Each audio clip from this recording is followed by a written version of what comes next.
Men 90 жашка чыксам дагы, эгерде элимдин башына караган күн түшүп кала турган болсо, таягымды таянып алып туруп, элдин алдында туруп, элди коргоого биринчи мен аттанам тууган. Мен намысымды төбөлөтпөйм. Себеби мен кыргыздын намыстуу бийик тута турган, намыс үчүн жанын бере турган кыргыз жигиттердин биримин туугандар. Мен силердин балдарыңар.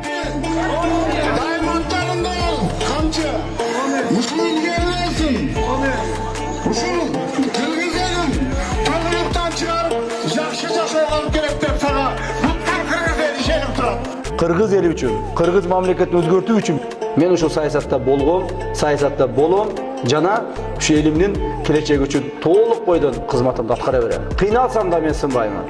Элим үчүн акырына чейин турамын. Себеби, урматтуу туугандар, менин Баатыр апам тайманбай турган, коркпой турган кылып төрөп койгон. Мен апама ыраазымын. Мен ошол бойдон калам туугандар. El için kamçını koluna alıp elge padişah olup жүре. Yüzem kutum taybay padişah olup жүре. Allah Teala nur versin sana. Yol versin, kasiyet versin, yaklaşmasın. Birlikte olon bu. Birlikte olboyun bu. Kayсы күнү elge керек болсо мен ошол жерде турам. Мен ар дайым айтып келем. Дагы бир жолу айтып коеюн, урматтуу туугандар. Мен 90 жашка чыксам дагы, эгерде элимдин башына караган күн түшүп кала турган болсо, таягымды таянып алып туруп, элдин алдында туруп, элди коргоого биринчи мен аттанам туугандар.